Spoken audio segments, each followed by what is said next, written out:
ദൈവതിരുനാമത്തിന് മഹത്വം ഉണ്ടായിരിക്കട്ടെ. പ്രഭാതത്തിൽ നാം കേൾക്കുന്ന വചനപ്പുലരിയിലേക്ക് എന്നും ജീവിക്കുന്നവനായ യേശുക്രിസ്തു തന്നെ നാമത്തിൽ എല്ലാവർക്കും പ്രഭാത വന്ദനം. പ്രിയമുള്ളവരെ, നമ്മളെക്കുറിച്ച് നമുക്ക് തന്നെ പലപ്പോഴും വിഷമവും വേദനയും വന്ന് ഇങ്ങനെ കർത്താവിന് മുമ്പിൽ പോയിരിക്കാറും നമ്മൾ പറയാം, ദൈവമേ എന്തൊരു ജന്മം, എല്ലാവരും എനിക്കെതിരാണ്. മാതാപിതാക്കന്മാർ പലപ്പോഴും എന്നെ മനസ്സിലാക്കാതെ തള്ളിക്കളയും. എൻ്റെ സഹോദരങ്ങൾ എനിക്കെതിരെ നിൽക്കും, എൻ്റെ കുടുംബക്കാർ, ചാർച്ചക്കാർ, ഇങ്ങനെ എല്ലാവരും തള്ളിക്കളഞ്ഞ് വേദനയോടെ വിഷമത്തോടെ നീ കർത്താവിൻ്റെ മുമ്പിൽ പോയിരിക്കുമ്പോൾ ഒരു സ്വരം ഇങ്ങനെ നിനക്ക് കേൾക്കാൻ പറ്റും. അത് യെശയ്യാ പ്രവാചന പുസ്തകം 60-ാം അധ്യായം 15-ാമത്തെ വാക്യം. ദൈവം ഇങ്ങനെ പറയാൻ, ആരും കടന്നു പോകാതെ നീ നിർജ്ജനവും ആക്ഷേപപാത്രവും ആയിരുന്നതിന് പകരം ഞാൻ നിന്നെ നിത്യമാഹാത്മ്യവും തലമുറയായുള്ള ആനന്ദവും ആക്കി തീർക്കും.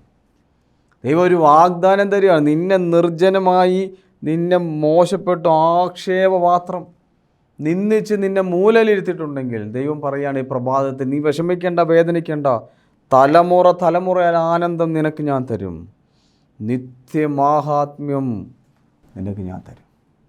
അതുകൊണ്ട് ഈ പ്രഭാതം നമുക്ക് കർത്താവിന് മുമ്പിലായിരിക്കുവാൻ, ദൈവം തരുന്ന നിത്യമാഹാത്മ്യം സ്വന്തമാക്കാൻ, തലമുറകളിലേക്ക് വരുവാൻ, നമുക്ക് നമ്മുടെ ജീവിതം ഒന്ന് ക്രമപ്പെടുത്താം, ദൈവത്തിൻ്റെ സ്വരം കേൾക്കാൻ ഈ പ്രഭാതം അതിന് മുഖാന്തരമായി തീരട്ടെ. ദൈവം നിങ്ങളെ സമൃദ്ധമായിട്ട് അനുഗ്രഹിക്കട്ടെ. ആയത് പിതാവിൻ്റെയും പുത്രൻ്റെയും പരിശുദ്ധ റൂഹായുടെ നാമത്തിൽ തന്നെ. ആമീൻ.